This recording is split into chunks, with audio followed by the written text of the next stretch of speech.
Apa itu ekonomi manajerial? Ekonomi manajerial ialah ilmu dan seni yang menggabungkan teori ekonomi dan teknik pengambilan keputusan. Aplikasi teori ekonomi dan ilmu keputusan untuk membahas bagaimana organisasi dapat mencapai tujuan dan maksudnya dengan cara yang paling efisien. Konsep ekonomi manajerial dalam pembuatan keputusan. Masalah manajemen keputusan terbagi menjadi dua, yaitu teori ekonomi dan ilmu pengambilan keputusan. Dari dua hal tersebut diambil kesimpulan bahwa ekonomi manajerial merupakan penerapan teori ekonomi dan metodologi ilmu pengambilan keputusan untuk memecahkan masalah pengambilan keputusan yang akan menjadikan solusi yang optimal.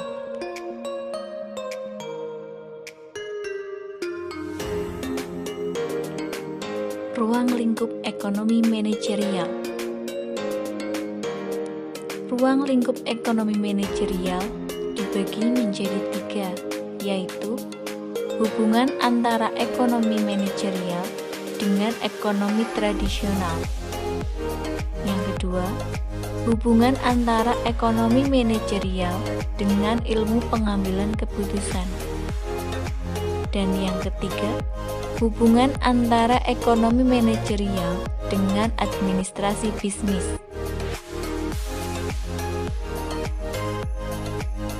Hubungan ekonomi manajerial dan ekonomi tradisional. Keduanya memiliki hubungan yang erat dan signifikan karena ekonomi manajerial mereferensikan pada induknya, antara lain pada ekonomi mikro, ekonomi makro, ekonomi pertanian dan ekonometrika, ekonomi perbankan dan keuangan, ekonomi pembangunan, ekonomi perkotaan dan regional, dan ekonomi positif dan normatif. Ekonomi manajerial dengan ilmu pengambilan keputusan. Pengambilan keputusan bersifat kuantitatif, seperti teknik optimasi atau keuntungan profit, kalkulus diferensial atau statistik, matematis yang simpel, jelas, dan tepat. Hubungan ekonomi manajerial dengan administrasi bisnis. Secara umum, administrasi bisnis dikelompokkan ke dalam 4 kategori utama, yaitu 1. Cabang-cabang fungsional, 2. Cabang-cabang khusus, 3. Cabang-cabang alat, dan 4. Cabang-cabang pemandu. Cabang fungsional yaitu akuntansi keuangan pemasaran, personalia produksi. Cabang alat, akuntansi sistem informasi, manajemen ekonomi manajerial, perilaku organisasi, metode kuantitatif atau riset operasi statistik. Cabang khusus, perbankan asuransi, bisnis internasional, real estate regulasi. Cabang pemandu, kebijaksanaan perusahaan, ekonomi manajerial. Ekonomi manajerial mempunyai 2 tempat dalam studi administrasi bisnis. Pertama, ekonomi manajerial sebagai mata kuliah alat yang mencakup teori, metode-metode, dan teknik-teknik analisis ekonomis yang digunakan dalam cabang-cabang fungsional. Kedua, ekonomi manajerial sebagai mata kuliah pemandu yang menggabungkan berbagai cabang fungsional dan tidak hanya menunjukkan bagaimana cabang-cabang tersebut berinteraksi satu sama lain dalam pencapaian tujuan perusahaan, tetapi juga bagaimana perusahaan berinteraksi dengan lingkungan di mana perusahaan tersebut beroperasi. Kriteria keputusan. Kriteria keputusan ada 4 kriteria. Yang pertama, keputusan yang pasti. Yang kedua, keputusan yang tidak pasti. Yang ketiga, keputusan dengan risiko. Dan yang keempat, keputusan dengan konflik. Mari kita bahas bersama-sama dari 4 kriteria tersebut. Yang pertama, keputusan yang pasti, yaitu tidak ada unsur waktu, tidak memperhatikan kemungkinan besar satu variabel yang dipakai, tidak ada pihak lain yang kepentingannya berlawanan. Selanjutnya, keputusan yang tidak pasti, yaitu ketidakpastian dalam ambil keputusan. Keputusan bersifat spekulatif dan cukup berisiko. Keputusan dengan risiko adalah keputusan yang tersedia lebih dari satu alternatif. Besarnya risiko yang akan terjadi, terus kemungkinan hasil yang diperoleh. Kriteria keputusan konflik, yaitu pilih salah satu alternatif yang paling menguntungkan atau maksimal manfaatnya. Selanjutnya, teori perusahaan. Model dasar dari suatu perusahaan bisnis diperoleh dari teori perusahaan atau theory of the firm.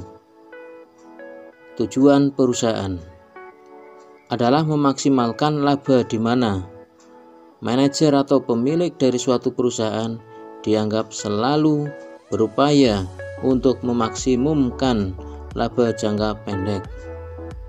Selanjutnya, nilai perusahaan adalah nilai sekarang atau present value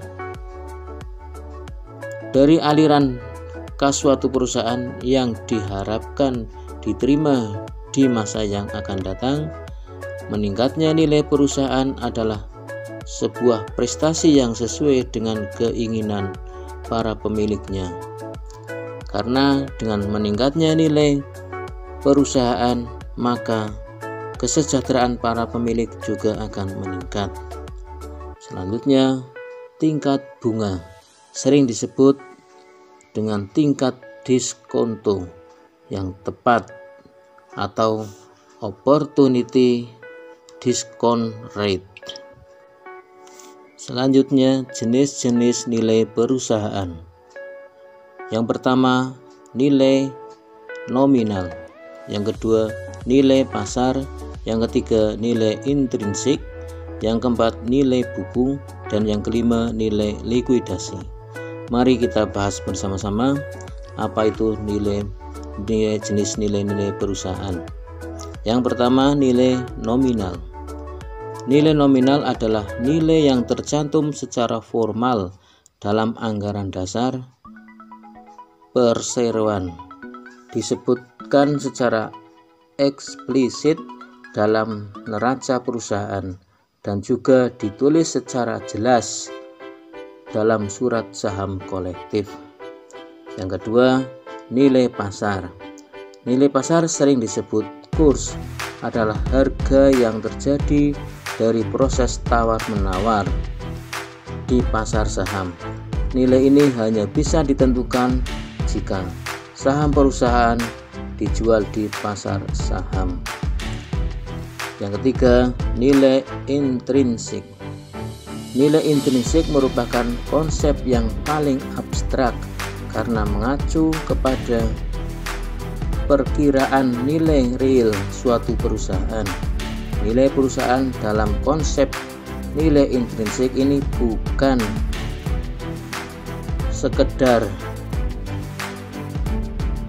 sekedar harga dari sekumpulan aset, melainkan nilai perusahaan sebagai entitas bisnis yang memiliki kemampuan menghasilkan keuntungan di kemudian hari. Yang keempat, nilai buku. Nilai buku adalah nilai perusahaan yang dihitung dengan dasar konsep akuntansi. Secara sederhana dihitung dengan membagi selisih antara total aset dan total hutang dengan jumlah saham yang beredar. Selanjutnya yang kelima, nilai likuidasi.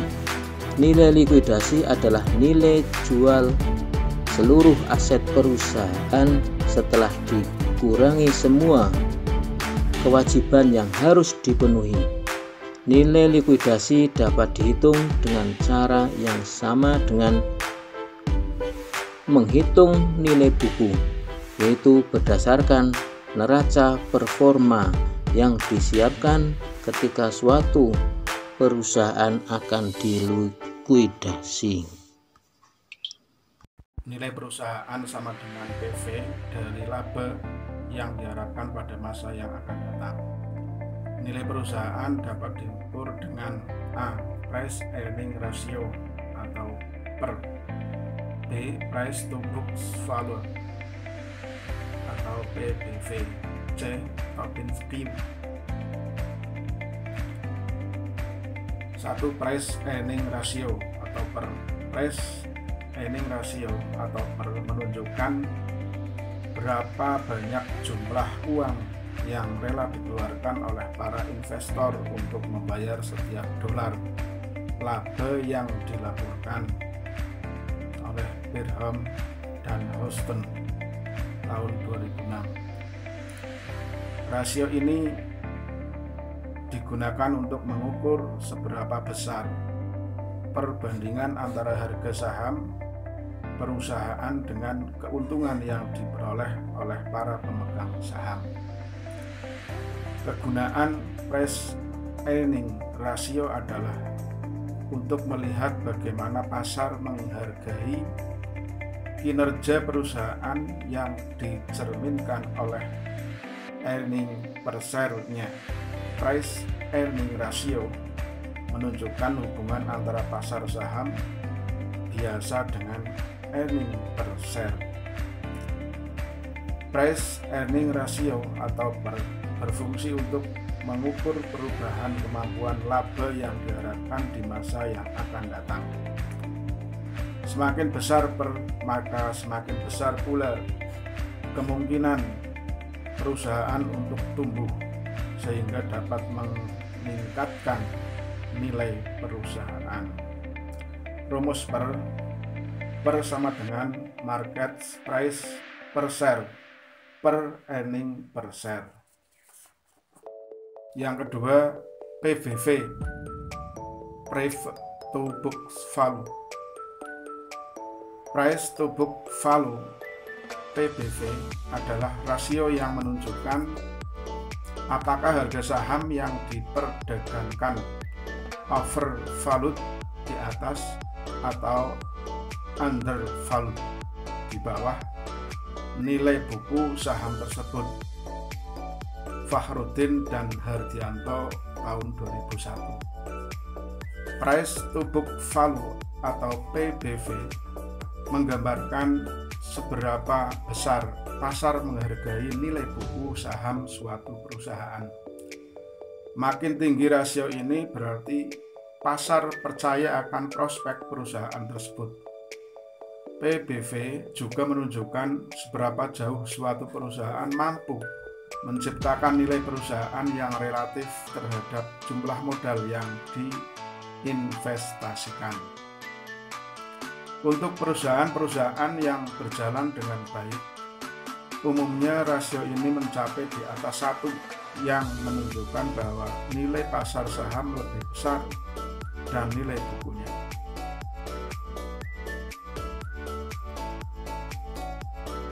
Nilai pasar perusahaan-perusahaan yang berjalan dengan baik, umumnya rasio ini mencapai di atas 1, yang menunjukkan bahwa nilai pasar saham lebih besar dari nilai bukunya. Semakin besar rasio PBV, semakin tinggi perusahaan dinilai oleh para pemodal relatif dibandingkan dengan dana yang telah ditanamkan di perusahaan. Rumus PBV. PBV sama dengan market price per share per book value per share. Yang ketiga, Tobin's Q. Alternatif lain yang digunakan dalam mengukur nilai perusahaan adalah dengan menggunakan metode Tobin's Q yang dikembangkan oleh James Tobin. Tobin's Q dihitung dengan membandingkan rasio nilai pasar saham perusahaan dengan nilai buku ekuitas perusahaan oleh Weston dan Copeland tahun 2001. Rasio Q lebih unggul daripada rasio nilai pasar terhadap nilai buku karena rasio ini fokus pada berapa nilai perusahaan saat ini secara relatif terhadap beberapa biaya yang dibutuhkan oleh penggantinya saat ini. Rumus Tobin's Q. Q sama dengan EMV plus D per EBV plus D.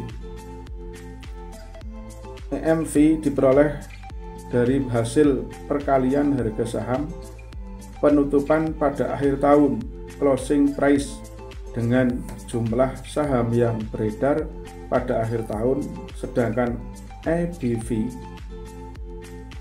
diperoleh dari selisih total aset perusahaan dengan total kewajibannya.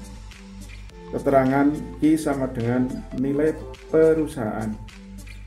EMV sama dengan nilai pasar ekuitas. EBV sama dengan nilai buku dari total aktiva. D sama dengan nilai buku dan total hutang. Demikian materi yang bisa saya sampaikan. Mudah-mudahan bermanfaat bagi kita semua.